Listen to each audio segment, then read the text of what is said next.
జెఫన్యా ప్రవచన గ్రంథము 3వ అధ్యాయము మొదటి 8 వచనాలు చదువుకుందామండి. జెఫన్యా ప్రవచన గ్రంథము 3వ అధ్యాయము మొదటి 8 వచనాలు. ముష్కరమైనదియు భ్రష్టమైనదియు అన్యాయము చేయనదియు నగు పట్టణమునకు శ్రమ, అది దేవుని మాట ఆలకించదు, శిక్షకు లోబడదు, యెహోవాయందు విశ్వాసముంచదు, దాని దేవుని యొద్దకు రాదు.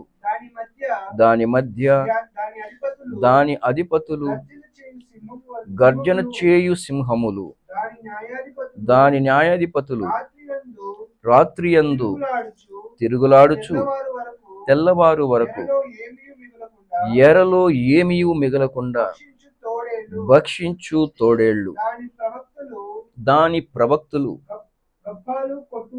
గప్పాలు కొట్టువారు, విశ్వాసఘాతకులు, దాని యాజకులు ధర్మశాస్త్రమును నిరాకరించి ప్రతిష్ఠిత వస్తువులను అపవిత్రపరుతురు.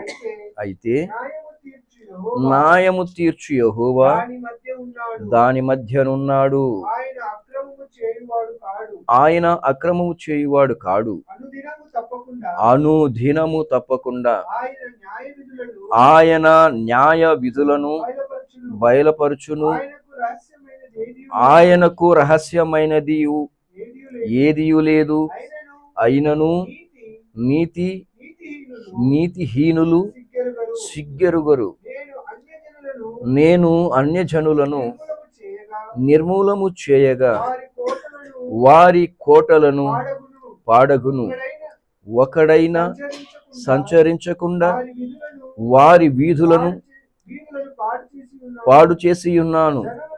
జనము లేకుండాను వాటి యందెవరును కాపురం ఉండకుండును. వారి పట్టణములను లయపరిచిన వాడును నేనే.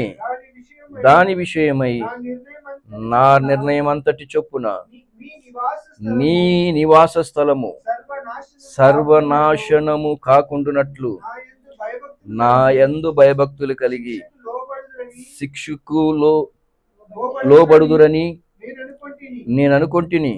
కాని వారు దుష్క్రియలు చేయుట యందు అత్యాశ గలవారైరి. కాబట్టి యెహోవా సెలవుచున్న వాక్కు ఏదనగా, నా కొరకు కనిపెట్టుడి, నేను లేచి ఎరపట్టుకొను దినము కొరకు కనిపెట్టియుండుడి. నా ఉగ్రతను నా కోపాగ్ని అంతటిని వారి మీద కుమ్మరించుటకై అన్యజనులను పోగు చేయుటకును గుంపులు గుంపులుగా రాజ్యములను సమకూర్చుటకును నేను నిశ్చయించుకొంటిని. నా రోక్షాగ్ని చేత భూమి అంతయు కాలిపోవును. చదవబడిన వాక్యమును దేవుడు దీవించునుగాక. క్రీస్తునందు ప్రేమటువంటి దేవుని బిడ్డలారా, దేవుడు తరతరములలో తన న్యాయ తీర్పును అమలుపరిచే ముందు దేవుని బిడ్డలకు ఆయన వార్నింగ్ ఇస్తాడు, హెచ్చరిక చేస్తాడు.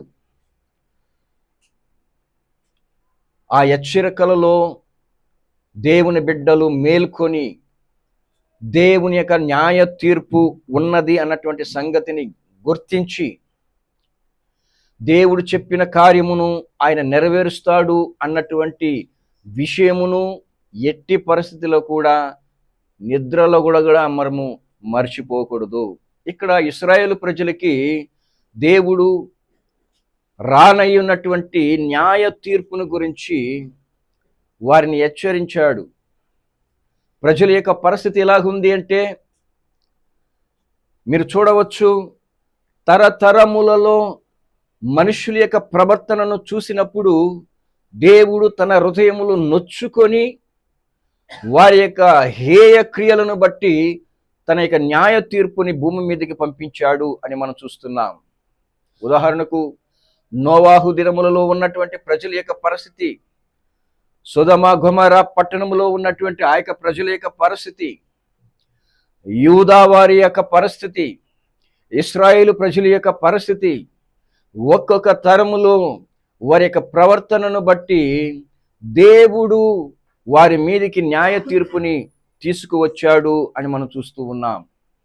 దేవుడు ఆయన చెప్పకుండా, వారిని హెచ్చరించకుండా ఎప్పుడు కూడా తన న్యాయ తీర్పుని ఆయన అమలు చేసిన వాడు కాదు.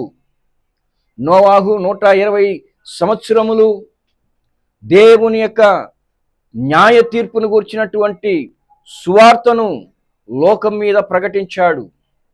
హానోకు క్రీస్తు యొక్క రాకడను గురించి, భూమి మీద ఆయన యొక్క న్యాయ తీర్పును గురించి ప్రకటించాడు.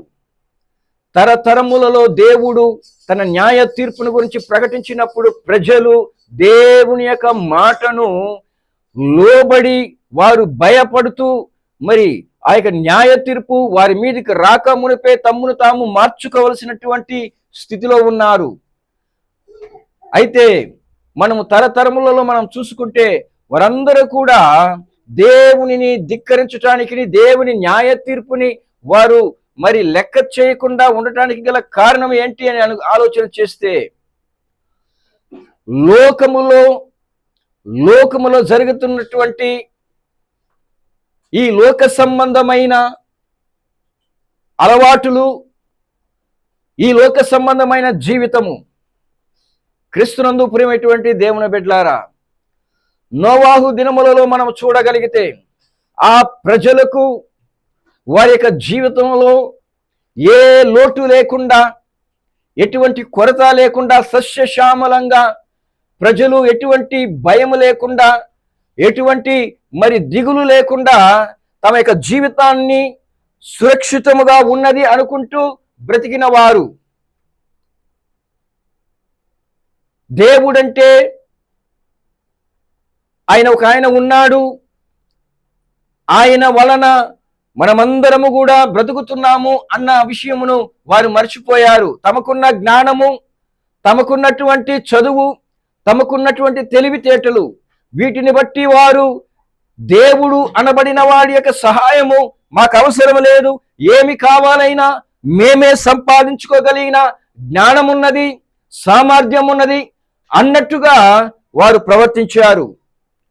దేవుడు అనబడిన ఒక ఆయన ఉన్నాడు అని వారు నిజముగా గ్రహించి భయభక్తులు దేవుని వైపు చూపించి ఉంటే దేవుడు వారిని కరికరించేవాడు. కానీ బైబిల్ తెలియజేస్తుంది, వారి యొక్క హృదయంలోని ఊహ అంతా కేవలము చెడ్డది అని దేవుడు చూశాడు. వారి యొక్క హృదయంలో ఉన్నటువంటి ఆలోచనలన్నీ కూడా చెడ్డవిగా ఉన్నాయి అని దేవుడు చూశాడు. కారణం ఏంటి? వారి యొక్క జీవిత విధానము, జీవితంలో ఎటువంటి కొరత లేదు, వారికి ఆహారానికి కొరత లేదు, వారి యొక్క నివాసానికి కొరత లేదు, వారికి సమస్తము కూడా అన్ని విషయములలో పరిపూర్ణమైనటువంటి ఆశీర్వాదముతో కూడా వారందరూ కూడా బ్రతుకుతున్నారు. అట్టి పరిస్థితుల్లో దేవుని యొక్క న్యాయ తీర్పు భూమి మీదకి రాబోతున్నదని నోవాహు ద్వారా దేవుడు ప్రకటన చేస్తే ప్రజలు పట్టించుకోలేదు, నిరాకరించారు, నిర్లక్ష్యం చేశారు. అలాగునే మనం సొదొమ గొమొర్రా పట్టణాల యొక్క పరిస్థితిని మనం ఆలోచన చేసుకుంటే, ఆ పట్టణం గురించి దేవుడు రాయించాడు, అది ఏ కొదువ లేకుండా గర్వముతో ప్రవర్తించింది అని. సొదొమ గొమొర్రా గర్వముతో ప్రవర్తించింది. యూదావారి యొక్క జీవితంలో చూస్తే, యూదావారు దేవునిని ఎరిగినటువంటి ప్రజల యుండి కూడా దేవుని యొక్క న్యాయ తీర్పుని నిర్లక్ష్యం చేసింది యూదా జనాంగము. ఇక్కడ దేవుడు ఇశ్రాయేలు పట్టణమును గురించి ఆయన హెచ్చరిక చేస్తూ ఉన్నాడు. అదేంటంటే ముష్కరమైనదియు భ్రష్టమైనదియు అన్యాయము చేయునదియు నగు. పరిస్థితి ఎలాగుందో చూడండి ఆ పట్టణం యొక్క పరిస్థితి. ముష్కరమైనదియు భ్రష్టమైనది అన్యాయము చేయునదియగు పట్టణము అన్నాడు. దానికి శ్రమ రాబోతుంది. కారణం ఏంటి అంటే అది దేవుని మాటను ఆలకించదు, శిక్షకు లోబడదు, యెహోవాయందు విశ్వాసముంచదు, దాని దేవుని యొద్దకు రాదు అన్నాడు. లేఖనం మనకి స్పష్టంగా తెలియజేస్తుంది, విశ్వాసము లేకుండా దేవునికి ఇష్టలుగా ఉండుట అసాధ్యము. పాపులారా మీరు నా యొద్దకు రండి అని ఆయన ఆహ్వానించాడు. కానీ ఈ ప్రజలు పరిస్థితి ఎలాగుంది?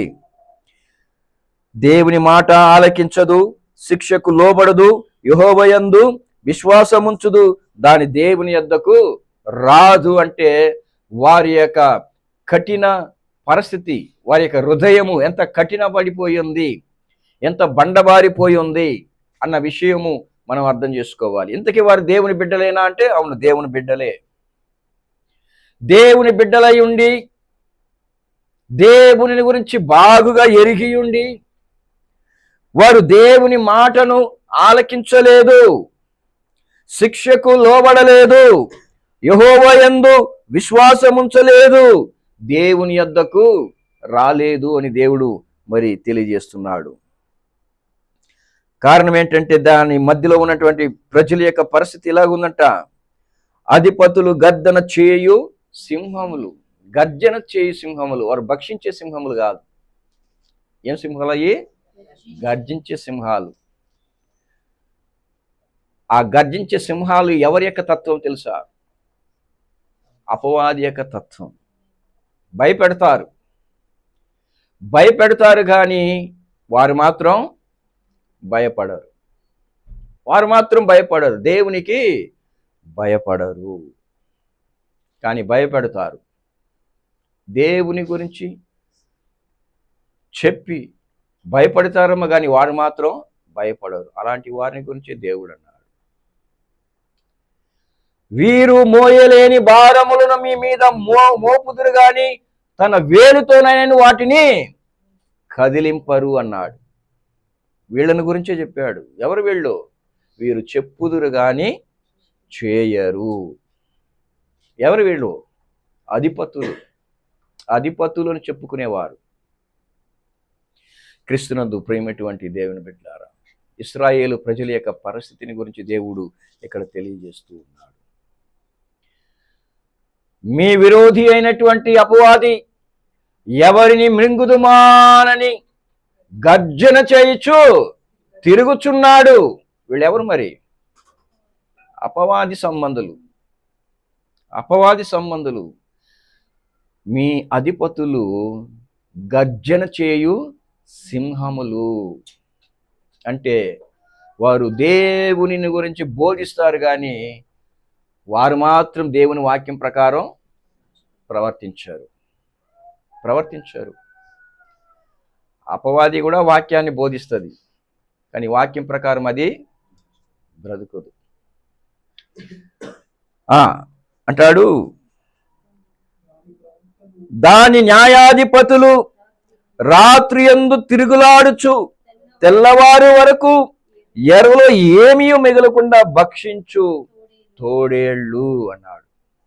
క్రీస్తునందు ప్రేమటువంటి దేవుని బిడ్డలారా, ఈరోజు మంద మీద కనికరము చూపకుండా దేవుడిచ్చినటువంటి తన స్వరక్తం ఇచ్చి సంపాదించినటువంటి సంఘము మీదకి అధ్యక్షులుగా ఏర్పరిచినటువంటి ఈరోజు దేవుని యొక్క బిడ్డలను నడిపించవలసినటువంటి బాధ్యత కలిగిన వారు, మందను సరైనటువంటి మార్గములో నడిపించవలసినటువంటి వారు ఈరోజు దేవుడు ఏ కార్యములనైతే లోకమునకు తెలియజేశాడో ఆ కార్యములను చెప్పకుండా ఈరోజు రకరకాలైనటువంటి బోధల ద్వారా దేవుని బిడ్డలని తప్పుడు దారిలో నడిపిస్తూ మరి ఈ లోక సంబంధమైన ఆశీర్వాదాలు అనేటువంటి పేరుతో ఆశలు చూపించి ఈరోజు దేవుని యొక్క పరలోకపు ద్వారమును మూసివేస్తున్నటువంటి వీరు ఎవరు అనుకుంటున్నారు?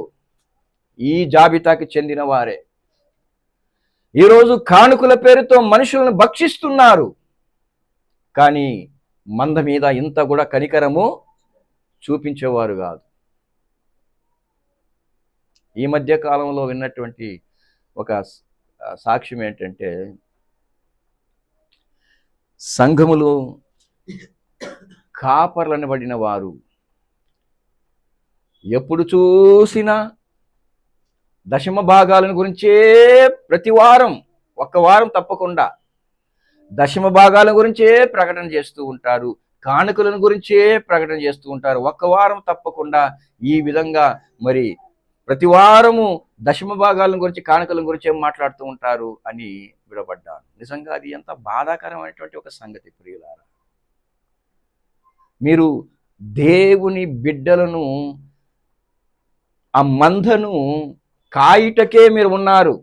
ఆ మంద మీద మీరేదో అధికారం ఉన్నది అన్నటువంటి తలంచకూడదు.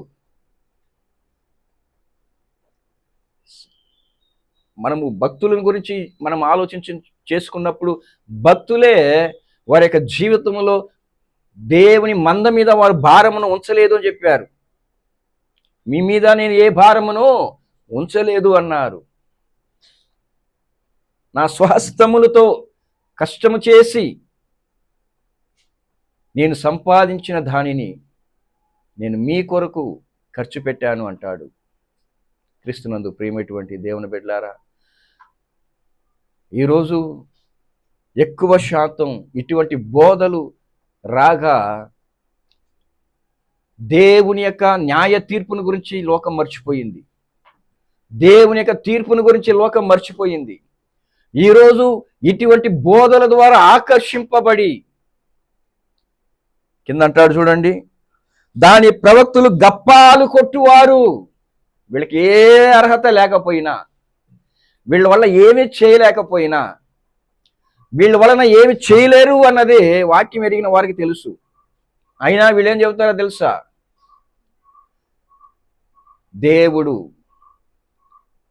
ఆయన అభిషేకమును మాకిచ్చాడు, ఆయన యొక్క ప్రవచనాలను మాకిచ్చాడు, ఆయన యొక్క దర్శనాలను మాకిచ్చాడు, మేము మీకు ప్రవచనం చెబుతాము, పేర్లు పెట్టి పిలిచి, ఇదిగో ఫలానా వ్యక్తి, మీరు జాగ్రత్తగా గమనించగలిగితే అతను చెప్పేది ఒక్కటే కూడా నిజమై ఉండదు. అయినా అక్కడికి వచ్చినటువంటి మనుషులని మభ్యపెట్టడానికి, తాను ఏదో ఒక గొప్ప వ్యక్తి అని చూపించుకోవటానికి అబద్ధపు ప్రవచనాలు, మరి అంతా కూడా ఊహే, ఏది కూడా నిజమై ఉండదు. కానీ ఇతను చెప్పే ఏదో ఒక మాట ఫ్లూక్లో అది వాళ్ళ జీవితంలో జరిగినట్టుగా వాళ్ళకి అనిపిస్తే వాళ్ళు అవును అంటే వెంటనే అవును దేవుడు మాకు చూపించాడు అంటారు. గప్పాలు కొట్టుకునేవారు. విశ్వాసఘాతకులు, దాని యాజకులు ధర్మశాస్త్రమును నిరాకరించి, దేవుని యొక్క వాక్యమును నిరాకరించి ప్రతిష్ఠిత వస్తువులను అపవిత్రపరుతురు. ఈరోజు దేవుని యొక్క కృప వలన, ఆయన యొక్క సన్నిధిలో నిలబడేటువంటి అర్హతను మనం అందరం కూడా కలిగి ఉన్నాం. ఇది కేవలం ఆయన కృప వలనే, కేవలం ఆయన కృప వలనే మనం అందరం కూడా ఆయన సన్నిధిలో మనం నిలబడగలిగి ఉన్నాము. గుర్తుపెట్టుకోండి, ఒకప్పుడు దేవుని సన్నిధి ఎక్కడ ఉందో అక్కడికి ప్రజలు రావటానికి అవకాశం లేదు. ఎవరు పడితే వారు జ్వరబడే అవకాశం అంతకంటే లేదు. అది అతి పరిశుద్ధ స్థలము. దేవుడు ఏర్పరిచిన ఆ ప్రధాన యాజకుడే సంవత్సరానికి ఒకసారి ఆ యొక్క అతి పరిశుద్ధ స్థలంలోనికి ప్రవేశించవలసినటువంటి ఒక నిర్బంధం. అట్టి పరిస్థితుల్లో ప్రజలందరూ కూడా ఎక్కడ ఉండాలి? ఆవరణము వరకే వారికి పరిమితం. ఈరోజు ఆయన యొక్క కృపను బట్టి, ఆయన మన మీద పెట్టిన ప్రేమను బట్టి, తన రక్తమును మన కొరకు చిందించి ఆ తెరను తన యొక్క బలి ద్వారా మన కొరకు తెరిచి మనము లోపలికి వెళ్ళలేమని తెలిసి ఆయనే మన యొద్దకు వచ్చేసాడు. ఆయనే మన యొద్దకు వచ్చేసాడు. ఈరోజు ఒకప్పుడు మనము ప్రవేశించలేని అతి పరిశుద్ధ స్థలము మన మధ్యలోకే వచ్చింది అన్నప్పుడు మనము ఎంత నిర్లక్ష్యం. ఈరోజు చూడండి, దేవుని మందిరం అనబడిన, దేవుని సన్నిధి అనబడినటువంటి స్థలము డాన్సులకి అది స్థలముగా మారిపోయింది. నాట్యాలకి, హేయమైనటువంటి జోకులకి, కట్టు కథలకి ఈరోజు అది స్థలముగా మారిపోయింది. ఎంత బాధాకరం ప్రియులారా. దేవుడు అన్నాడు, హేయమైన వస్తువు పరిశుద్ధ స్థలములో నిలబడి ఉండుట చూచినప్పుడు దానియేలు చెప్పినటువంటి ప్రవచనమును జ్ఞాపకం చేసుకోవాలి. ఈరోజు దేవుని యొక్క పరిశుద్ధ స్థలమును ఏం చేసి పెట్టారు? ప్రతిష్ఠిత వస్తువులను అపవిత్రపరిచారు. క్రీస్తునందు ప్రియమైనటువంటి దేవుని బిడ్డలారా, ఈరోజు మనుష్యులకి దేవుని యొక్క సన్నిధిని గురించినటువంటి భయం లేదు.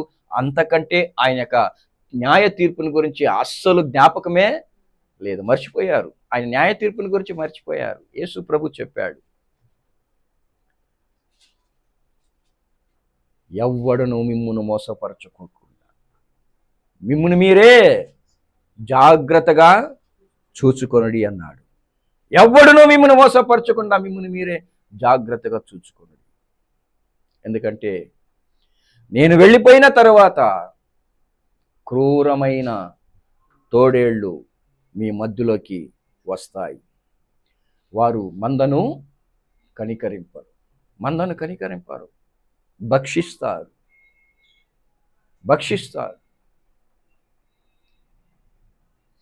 వీలైతే ఏర్పరచబడిన వారిని కూడా మోసపరుతురు అన్నాడు. ఏర్పరచబడిన వారిని కూడా మోసపరుతురు అన్నాడు. ఈరోజు చూడండి, దేవుని యొక్క రాకడ కొరకు ఆయన యొక్క న్యాయ తీర్పు ఉన్నది అన్నటువంటి విషయమునే సమాజం మర్చిపోయింది. ఎలా ఉంది ఈరోజు బ్రతుకు? మనుషుల యొక్క జీవితం ఎలాగుందండి?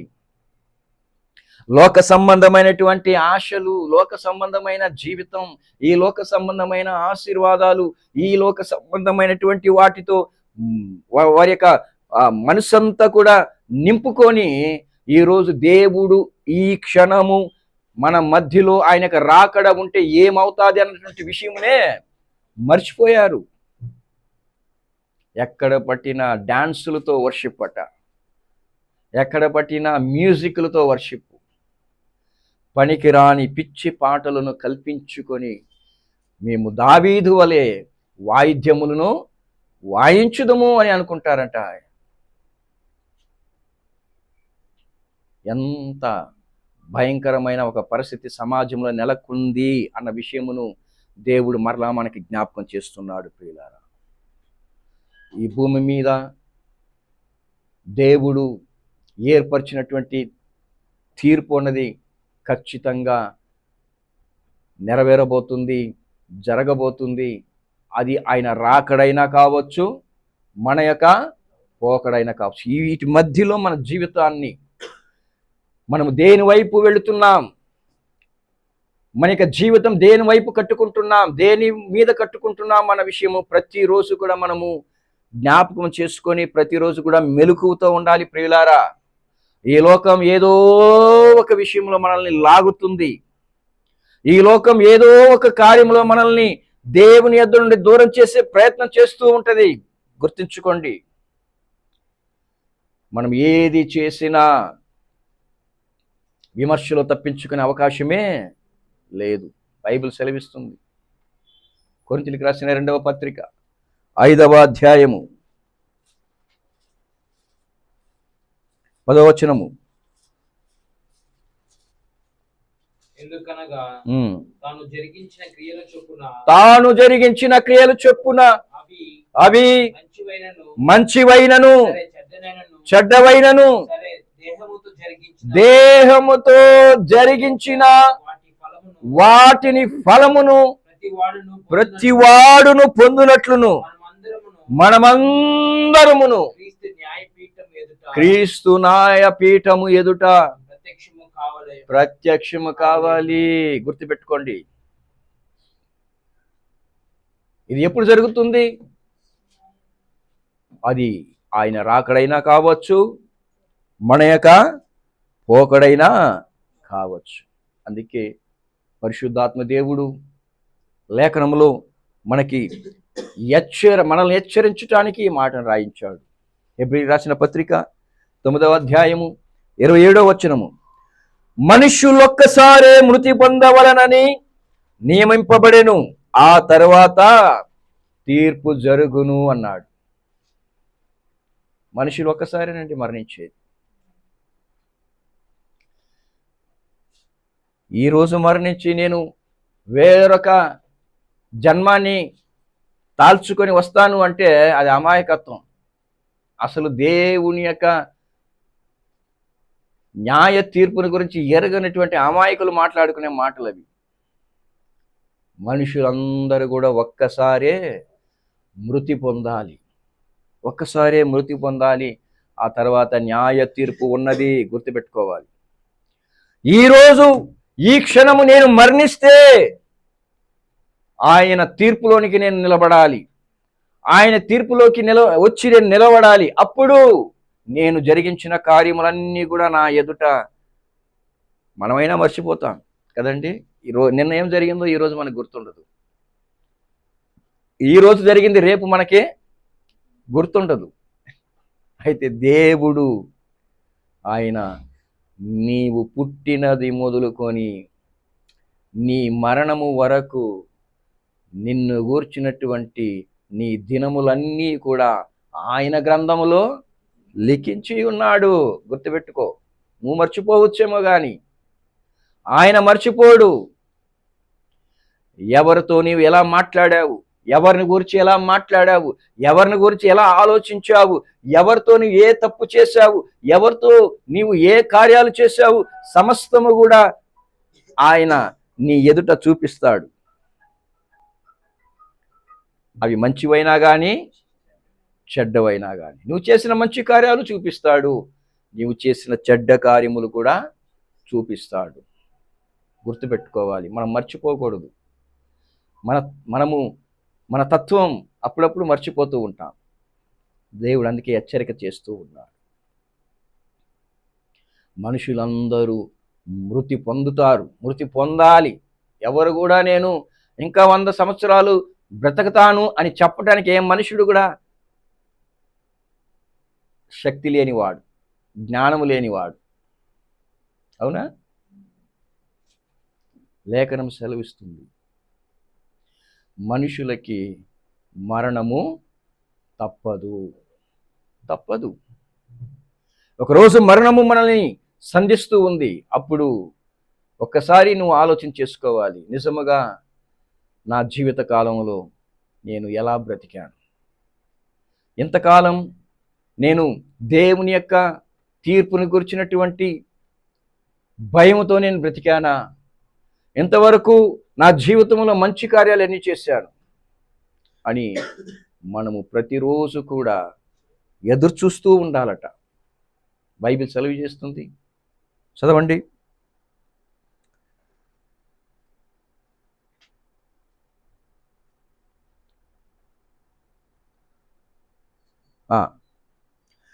మూడవ అధ్యాయము 2 పేతురు గ్రంథం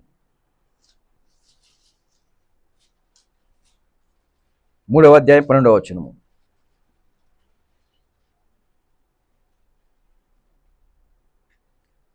పేతురు రాసిన 2వ పత్రిక 3వ అధ్యాయం.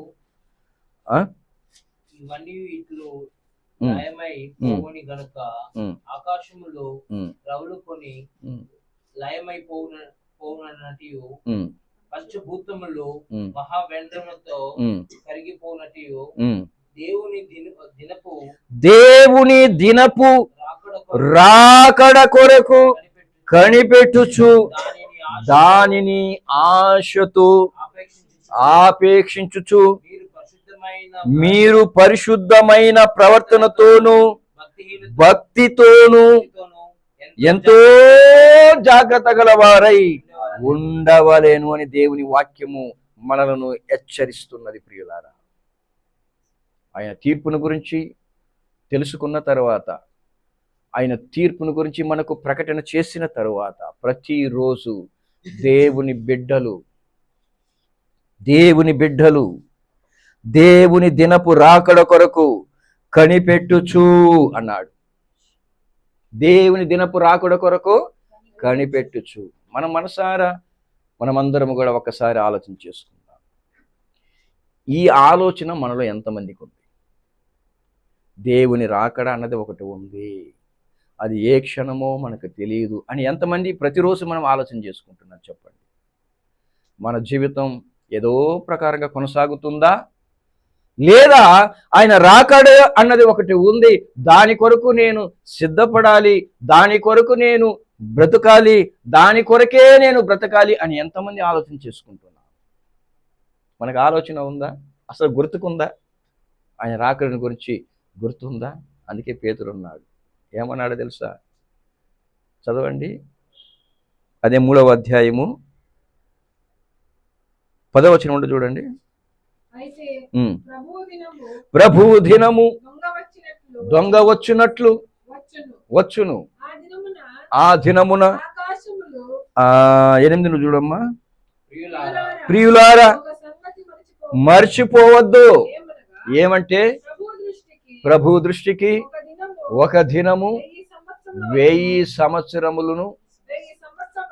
సంవత్సరములు ఒక దినము వలెను ఉన్నవి.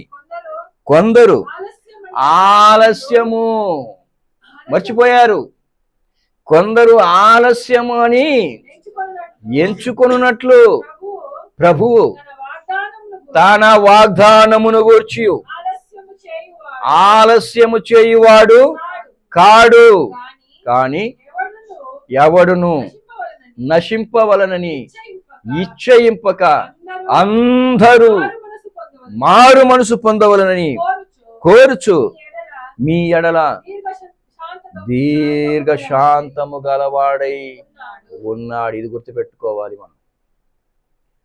చాలా మంది ఆయన రాకడ ఏమాయను, ఆది నుండి భూమి ఆకాశములు ఉన్నది ఉన్నట్టుగానే ఉన్నవి అని చెబుతారంట. దేవుడు ఆయన అనుకుంటే రేపే రాగలడు. నేను అడుగుతున్నాను, యేసు ప్రభు ఈ భూమి మీదకి వచ్చి ఆయన వెళ్ళినటువంటి సంవత్సరాలు ఎన్ని సంవత్సరాలు? ఈ భూమికి వచ్చి ఇప్పటికీ 2000 సంవత్సరాలు దాటిపోయాయి. కానీ ఆయనకి ఆ సంవత్సరాలు ఎన్ని రోజులు తెలుసా? 2 రోజులే. 2 రోజులు ఆయనకి. ఇదిగో మొన్న వచ్చి వెళ్ళిపోయాడు. మనం అనుకుంటున్నాం 2000 సంవత్సరాలు అని. ఈరోజు చాలామంది అందుకే మీరు అంటున్నారు యేసు ప్రభు వస్తాడు, ఏదయ్యా 2000 సంవత్సరాలు దాటిపోయింది, ఇంకా ఎక్కడ ఉన్నాడు అని. అది మనకు, ఆయనకి 2 రోజులు అయింది. ఒక మనిషి తన జీవితాన్ని మార్చుకోవాలంటే తన జీవితకాలం అంతా పట్టుద్ది. అవునా కాదా? దేవుని యొక్క మాటకి భయపడేవారు దేవుని మాట వినగానే మారిపోతారు. కానీ దేవుని మాటని ధిక్కరించేవారు వారి జీవితంలో ఏదో ఒక కార్యం జరిగేంత వరకు కనిపెట్టుకొని ఉంటారు. ఏదో ఒకటి వాళ్ళకి నష్టం జరగాలి, అప్పుడు దేవుడిని వెతుక్కుంటూ వస్తారు. దేవుడికి ఆయన ఇదిగో మొన్న వచ్చి వెళ్ళిపోయాడు, ఆయన ఇంకా రాలేదు అని అనుకొని ఇక్కడ మనం ఏం చేయకూడదు? నిద్రపోకూడదు. బైబిల్ తెలియజేస్తుంది, దేవుని దినపు రాకడ కొరకు కనిపెట్టుచు. ప్రతిరోజు కనిపెట్టాలా? ప్రతిరోజు కనిపెట్టాలా? అవునండి, ప్రతిరోజు కనిపెట్టాలి ఆయన రాకడ కొరకు. ప్రతిరోజు కనిపెట్టాలి అంటే నీ జీవితం ఎలాగుండాలి? నీకు నిజంగా దేవుని యొక్క రాజ్యములో, ఆయన యొక్క పరలోకములో నేను ఉండాలి అనే ఆశ నీకు ఉంటే ప్రతిరోజు కూడా ఆయన దినము కొరకు నువ్వు కనిపెట్టాలి అని అంటే నీ జీవితం ఎలా ఉండాలి? నీ ఇష్టం వచ్చినట్టు బ్రతకాలా? దేవుని ఇష్టంకి వచ్చినట్టు బ్రతకాలా? దేవునికి ఇష్టముగా బ్రతకాలి. నీకు ఇష్టముగా బ్రతికి నేను ఆయన రాకడలో ఎత్తబడాలి అని అనుకుంటే అది ఏమాత్రం కూడా కుదరదు అంటాడు. దానిని ఆశతో ఆపేక్షించుచు. ఈరోజు ఎంతమందికి ఉండండి ఆ ఆశ?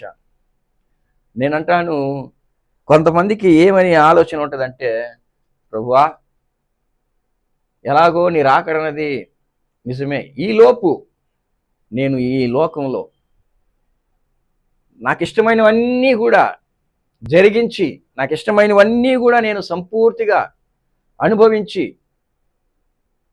నేను ఈ లోక సంబంధమైన ఆశలన్నీ కూడా నెరవేర్చుకున్న తర్వాత నువ్వు రాకూడదా అని ఎదురు చూస్తారు. చెప్పకపోవచ్చు, వాళ్ళ యొక్క ఆలోచన అలాగే ఉంటుంది. అయితే ప్రియులారా, మనకు ఆయన రాకడను గురించినటువంటి ఆశ ఉండాలండి. ఆశతో కూడా ఆపేక్షించుచు అంటే త్వరపెట్టుచు అని మనకి ఆ మాట యొక్క అర్థం. ఆపేక్షించుచు అంటే త్వరపెట్టుచు. ఆశతో త్వరపెట్టాలంటే, అయ్యా రా ప్రభువా, త్వరగా రా అని చెప్పి మనం ఆశతో ఆయన త్వరపెట్టాలట. అప్పుడు ఈరోజు ఆయన వస్తే నీ పరిస్థితి ఏంటి? ఈరోజు ఆయన వస్తే నీ పరిస్థితి ఏంటి? లేదా నువ్వు ఆ విధంగానే ఈరోజు ఆయన రావాలి అని ఎదురు చూస్తున్నావా? ఒకసారి ఆలోచన చేయొచ్చు. ఈరోజు కాదు, రేపు మారుతా, రేపు వచ్చేసింది, ఎల్లుండి మారుతా, ఎల్లుండి వచ్చేసింది, వచ్చే నెల మారుతా, వచ్చే నెల వచ్చేసింది, జనవరి 1కి నేను ఒక రెజల్యూషన్ తీసుకుంటా. ఎన్నో జనవరి 1 వెళ్ళిపోతూ ఉంటాయి, ఎన్నో సంవత్సరాలు వెళ్ళిపోతూ ఉంటాయి, కానీ మన జీవితం మాత్రం మారదండి. మరి ఎక్కడ ఆయన దినం కొరకు మనం ఎదురు చూస్తున్నాం? ఎక్కడ ఆయన రాకడ కొరకు ఎదురు చూస్తున్నాం? ఇశ్రాయేలు ప్రజలకి దేవుడు అన్నాడు, ఈ ప్రజలు ధర్మశాస్త్రమును నిరాకరించుచు దేవుని యొక్క నీతికి లోబడరు అన్నాడు. ఈరోజు మన పరిస్థితి కూడా అదే. ఇశ్రాయేలు ప్రజల యొక్క పరిస్థితికి మనకున్న వ్యత్యాసం ఏమీ లేదు. వాళ్ళు ఎలా బ్రతికారో మనం కూడా అలాగే బ్రతుకుతున్నాం. దేవుని యొక్క రాకడను గురించినటువంటి భయం మనకు ఉందా? యేసు ప్రభు అన్నాడు, లూకా రాసిన సువార్తలో 12వ అధ్యాయం 40వ వచనంలో, మీరు అనుకొనని గడియలో మనుష్య కుమారుడు వచ్చును, గనుక మీరును సిద్ధముగా ఉండుడి అని చెప్పాను. ఎలా ఉండాలి? సిద్ధముగా ఉండాలి. ఎందుకంటే మీరు అనుకొనని గడియలో ఆయన వస్తాడు. మీరు ఎదురు చూడని గడియలో ఆయన వస్తాడు. మీరు కూడా ఎలా ఉండాలి? ఉన్నామా? సిద్ధముగా ఉన్నామా? ప్రతిరోజు మన జీవితం యొక్క విధానాన్ని ఒకసారి ఆలోచించి చూసుకోండి. ప్రతిరోజు మన జీవితంలో ఆయన రాకడ ఉన్నది అని మనం భయంతో బ్రతుకుతున్నామా? పరిశుద్ధత కలిగి జీవించాలని ఆశపడుతున్నామా? ఆయన రాకడ వెంటనే రావాలని మనం ఎదురు చూస్తున్నామా? క్రీస్తునందు ప్రియమైనటువంటి దేవుని బిడ్డలారా, దేవుని యొక్క వాక్యమును మనము నిర్లక్ష్యం చేయరాదు. ఎట్టి పరిస్థితుల్లో కూడా మనము నిర్లక్ష్యం చేయరాదు. అందుకే పౌలు పిలిపిలికి రాస్తూ ఏమని హెచ్చరిస్తున్నాడు ఆ సంఘాన్ని చూడండి. 2వ అధ్యాయము 12వ వచనం. కాగా నా ప్రియులారా, మీరు ఎల్లప్పుడూ విధేయులున్న ప్రకారము నా ఎదుట ఉన్నప్పుడు మాత్రమే గాక మరి ఎక్కువగా నేను మీతో లేని ఈ కాలమందును ఎలాగండి? భయముతోను వణుకుతోను మీ స్వంత రక్షణను కొనసాగించుకోవాలి. ఎలా కొనసాగించుకోవాలి? భయముతోను వణుకుతోను. మనకుందా? భయం ఉందా అండి? ఆయన రాకడని గురించినటువంటి భయం మనకుందా? ఆయన రాకడని గురించినటువంటి ఆలోచన అయినా మనకు ఉందా? ఫిలిప్పీ సంఘానికి పౌలు అంటున్నాడు, మీరు ఎల్లప్పుడూ విధేయులై ఉన్న ప్రకారం. అంటే వాళ్ళ గురించి ఆయనకు తెలుసు. ఆ సంఘంలో దేవుని కొరకు విధేయులై ఉన్న ప్రకారం. అందుకే ఆయన అంటాడు, నా ఎదుట ఉన్నప్పుడు మాత్రం మీరు విధేయులై ఉండటం మంచి పెద్ద విషయం కాదు. నేను లేనప్పుడు మరి ఎక్కువగా మీరేమై ఉండాలి? విధేయులై ఉండాలి. నేను లేనప్పుడు మరి ఎక్కువగా మీరు విధేయులై ఉండాలి. ఎందుకంటే అనేక సంఘాలలో మనం చూస్తూ ఉంటాం, పాస్టర్ అయ్యి వస్తేనే అమ్మ పాస్టర్ అయ్యే దేవుడిలాగా, అమ్మ పాస్టర్ అయ్యా అని అలాగే వణుకుతూ ఉంటారు. కళ్ళారా చూసాం మేము. పాస్టర్ అయ్యా దేవుడు. నిజంగా ఆయన లేనప్పుడు మీ జీవితంలో అలాంటి ఆలోచన ఉందా? ఎదుట యాక్టింగ్ చేయటం కాదు. వారు లేనప్పుడు నిజంగా మీరు దేవుని యందు భయభక్తులు కలిగి ఉండాలి. దేవుని యందు భయం కలిగి ఉండాలి. ఎందుకొరకు భయం కలిగి ఉండాలి? ఆయన ఏ క్షణాన వస్తాడో మనకు తెలియదు. ఏ దినము ఏ క్షణాన వస్తాడో మనకు తెలియదు. కనుక భయముతోనూ వణుకుతోనూ బ్రతకాలి. క్రీస్తునందు ప్రేమైనటువంటి దేవుని బిడ్డలారా, చివరిగా ఒక మాట చెప్పాలని ఇష్టపడుతున్నాను. ఈ లోకంలో ఎవరు ఏ విధంగా మరి ఉన్నా కానీ, దేవుని యొక్క రాకడను గురించి వారు భయపడినా కానీ భయపడకపోయినా కానీ, మనమైతే ఒక్క విషయం మీద జాగ్రత్తగా ఉండాలి. దేవుడు మనకిచ్చినటువంటి మన రక్షణను, దేవుడు మనకిచ్చినటువంటి మన సొంత రక్షణను ప్రతిరోజు కూడా మనము భయముతోనూ వణుకుతోనూ బ్రతకవలసిన వారమై ఉన్నాం. కనుక క్రీస్తునందు ప్రియమైనటువంటి దేవుని బిడ్డ, దేవుడు అంటాడు, ప్రకటన గ్రంథం చివరి వచనం చదువుకొని ముగించుకుందాం. ప్రకటన గ్రంథం 22వ అధ్యాయము 11-12 వచనాలు. ప్రకటన గ్రంథం, అన్యాయము చేయువాడు ఇంకనూ అన్యాయమే చేయనిమ్ము, అపవిత్రుడైన వాడు ఇంకనూ అపవిత్రుడుగానే ఉండనిమ్ము, నీతిమంతుడు ఇంకనూ నీతిమంతుడుగానే ఉండునిమ్ము, పరిశుద్ధుడు ఇంకనూ పరిశుద్ధుడుగానే ఉండనిమ్ము. ఇదిగో త్వరగా వచ్చుచున్నాను, వాని వాని క్రియల చొప్పున నా యొద్ద ఉన్నది. అంతేనండి. మనము ఈరోజు పరిశుద్ధముగా ఉన్నామా? పరిశుద్ధంగా ఉండటానికి ప్రయత్నిస్తున్నామా? రేపు ఇంతకంటే ఎక్కువగా ప్రయత్నించాలి. ఇంతకంటే నేను ఎక్కువగా పరిశుద్ధతగా ఉండటానికి ప్రయత్నించాలి. ఎల్లుండి దీనికంటే ఎక్కువగా నేను పరిశుద్ధతగా ఉండటానికి పోరాడాలి. ఎందుకంటే బైబిల్ సెలవిస్తుంది, రక్తము కారునంతగా మీరు పాపముతో పోరాడలేదు అంటాడు. అంటే అది ఒక పోరాటం. పాపముతో మనకి పోరాటం అండి. పరిశుద్ధతగా జీవించాలంటే ఎవరితో పోరాడాలి? మనము పాపముతో పోరాడాలి. ప్రతిరోజు పోరాడాలి. నేను పరిశుద్ధతగా జీవించాలి అన్నటువంటి ఆలోచనతో బ్రతకాలి. దేవుడు తన వాక్యమును దీవించునుగాక. ప్రార్థించుకుందాం.